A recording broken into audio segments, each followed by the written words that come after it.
WW Especial de volta, agora pelo streaming, pelo YouTube da CNN Brasil. Que bom contar com a sua companhia ainda conosco. Pedro, eu quero te ouvir da sua preocupação do desvio da pauta, né?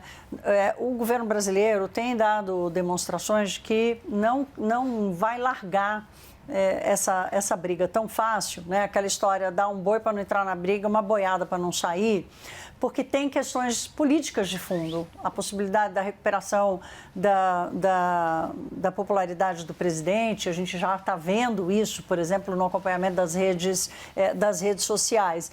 E a pauta que Lula passa a defender na briga com os Estados Unidos, sempre foi uma pauta carregada pela direita brasileira, não pela esquerda brasileira.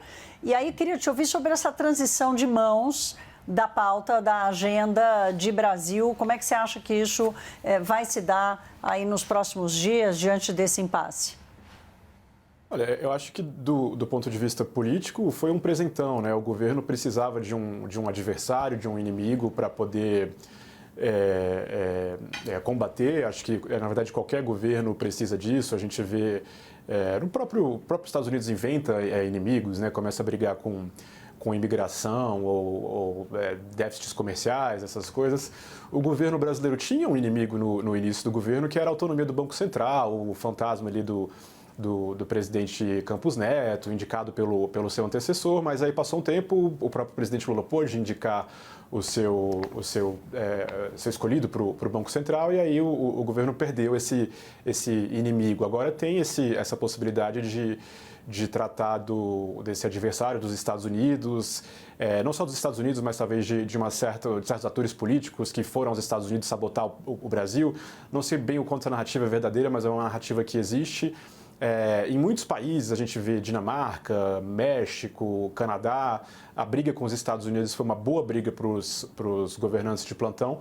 Então, eu acho que você tem razão, talvez do ponto de vista do governo faça bastante sentido tentar esticar um pouquinho aí a corda, manter essa briga valendo por um tempo, porque qualquer governo quer um inimigo externo para poder ficar brigando ou até levantando bravatas. Então, é fantástico para um governo que procurava uma pauta, que tem um desafio relevante de popularidade, que tem restrições aí no âmbito fiscal para programas eleitoreiros no ano que vem.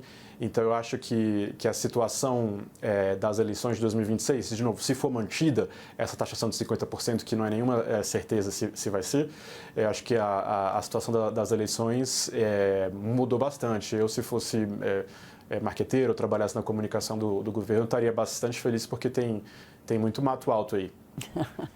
Não, mas você é economista, para sua sorte, viu, Pedro? Você é economista. Mansueto, tem uma questão interessante aqui, que é o seguinte: o mercado brasileiro, nesses últimos meses, né, comprou muito o kit eleição, e melhora na Bolsa.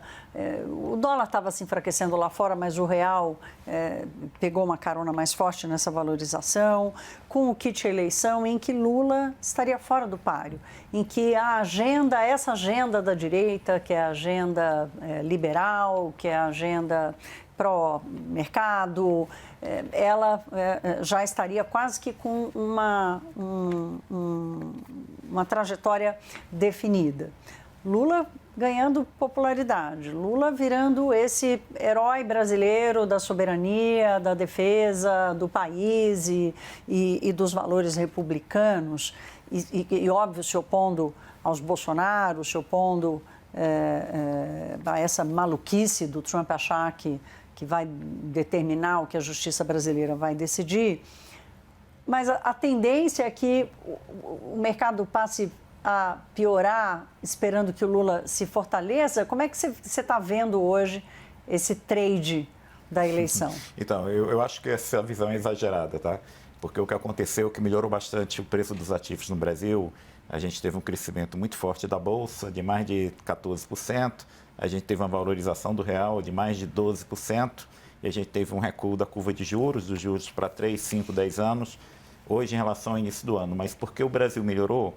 Pelo mesmo motivo que outros países emergentes melhoraram. A gente teve um choque de expectativa em relação aos Estados Unidos. No início do ano havia uma expectativa muito positiva em relação à economia americana, que era uma agenda de desregulamentação. Não se imaginava um Trump aumentaria tantas tarifas de forma tão agressiva, inclusive penalizando os principais parceiros comerciais dos Estados Unidos. E se esperava também que a inflação dos Estados Unidos fosse caminhar para muito perto de 2% esse ano, com um crescimento aí de 2,6%. Então estava um cenário que o excepcionalismo americano iria continuar. O que é esse excepcionalismo americano, por exemplo, é uma bolsa de valores que nos últimos 2 anos cresceu acima de 20% ao ano, empresas de tecnologia que estão muito avançadas no investimento de inteligência artificial. Só que no final de janeiro e mais ou menos em fevereiro ficou claro que, olha, as coisas serão muito mais difíceis do que se imaginava. O Trump veio com uma agenda muito agressiva, de protecionista. Isso mudou o cenário de inflação dos Estados Unidos, isso levou o crescimento esperado dos Estados Unidos para baixo e todo mundo estava excessivamente exposto à economia americana. No momento que começou a surgir dúvidas do papel dos Estados Unidos em relação a toda essa agenda que se esperava que fosse muito positiva, os grandes fundos de investimento do mundo começaram a diversificar muito pouco a sua carteira de investimento. Mas o pouco de dinheiro que sai dos Estados Unidos é um fluxo muito grande para o resto do mundo. Para você ter ideia, uma bolsa americana que é S&P 500, o valor de mercado das empresas na bolsa americana S&P 500 é 52 trilhões de dólares. O valor de mercado de toda a bolsa brasileira é 700 bilhões de dólares. 52 trilhões contra 700 bilhões. Um pouquinho de fluxo que vem para cá, no momento que a bolsa está com volume diário muito baixo, tem um impacto enorme no índice, que foi o que aconteceu. A gente tem um dinheiro acumulado, entrada de dinheiro acumulado no ano para a Bolsa de Valores, algo aí em torno de 5 bilhões de dólares, nem é muito, mas foi o suficiente para puxar o índice para cima.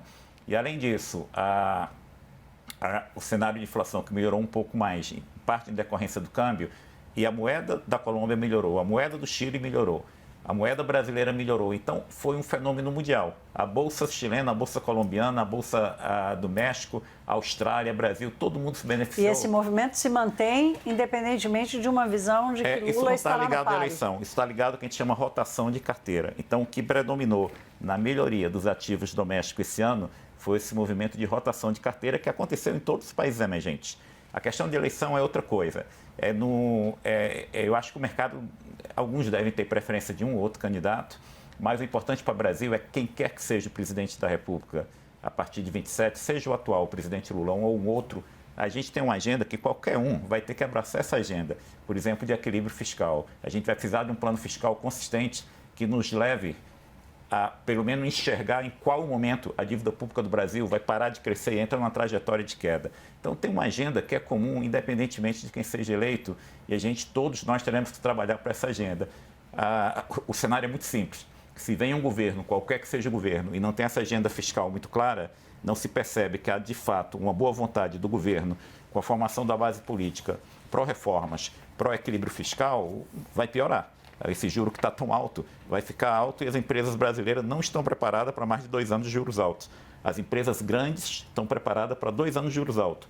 O Brasil terá 2 anos de juros muito altos, esse ano e o próximo, porque no cenário de mercado, mesmo que o Banco Central comece a cortar juros, a gente termina 2026 com um juro nominal de 12%, com a inflação de 4,5%, um juro real de 8%. Então o Brasil terá 2 anos de juro muito alto, se a gente passar para um 3º ano de juro muito alto, porque pós-eleição ninguém definiu, quem quer que seja o presidente da República, uma agenda de reforma fiscal, nós teremos um problema muito maior. Então, eu acho que ainda não está tendo trading de eleição. Eu acho que o que puxou o movimento de preços no Brasil, no primeiro semestre deste ano, foi esse movimento de rotação de carteira que veio de fora. Nós tivemos um vento favorável de fora. A gente teve algum grande progresso do ajuste fiscal nos últimos 6 meses? Nenhum. Apesar disso, a economia brasileira melhorou por um efeito positivo, um vento favorável que veio de fora, que foi essa rotação de carteira. Em algum momento isso vai parar e a gente vai começar de novo a olhar para questões internas.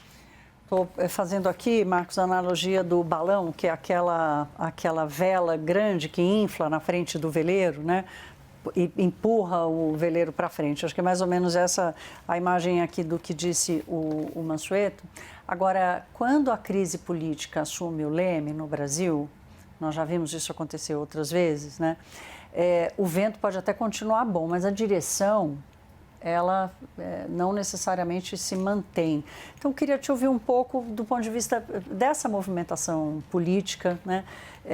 O que a gente está vendo? A gente está vendo os Bolsonaros acuados, né? Entendendo que provavelmente são os autores da promoção dessa tarifa, essa troca de, peraí, mas de quem é essa agenda? De quem é a agenda liberal? Como é que vai ficar dividida a polarização política no Brasil? Para onde esse barco vai apontar com essa crise política no leme? Olha, quer dizer, primeiro eu concordo com o Mansueto, né? O que houve foi que os Estados Unidos piorou, né? E ao Estados Unidos piorar, graças à política do Trump, o dinheiro saiu de lá e foi para outros países. E todo mundo melhorou. Né? Foi essa a razão. Entrando na política, eu não consigo ver na direita brasileira uma agenda liberal. Né? E liberal não é só abrir mercado. Liberal envolve Estado, certo tipo de política de Estado, fortalecer as agências de Estado, agências reguladoras. Tem muita intervenção pública numa boa agenda. Né? Eu não vejo nenhum liberal superficial na agenda de direita. A gente pega as eleições do Congresso, né? Seja partidos da base aliada, seja partidos da oposição, seja neste governo, seja no governo anterior, quase sempre votavam juntos na agenda patrimonialista. Né? O derrubara do veto do presidente Lula no setor elétrico, né? O PT votou maciçamente a favor. Né? Você pega a agenda toda essa agenda atrapalhada que prejudica a produtividade do gás do Brasil, botar termoelétrica no interior. Eu acho que as pessoas às vezes não têm noção da quantidade de agenda atendendo a grupo de interesse, criando mais distorções na economia que a gente tem semanalmente. Né? E vai todo mundo junto. Então, não tem esquerda e direita ali. É esquerda e direita não na agenda econômica. É esquerda e direita no discurso. Né? E aí cada um inventa uma narrativa, em geral não tem nenhum embasamento nos dados, é só uma narrativa para se diferenciar. E a briga é quem vai ganhar a eleição. Mas na prática, no dia a dia do Congresso, eu e Marcos Mendes, a gente pegou, foram, 42 dessas medidas dos 2 últimos anos do Bolsonaro, a gente não foi até dezembro. Né? Foram 12 emendas constitucionais. Fomos atrás de cada um, quem votou como.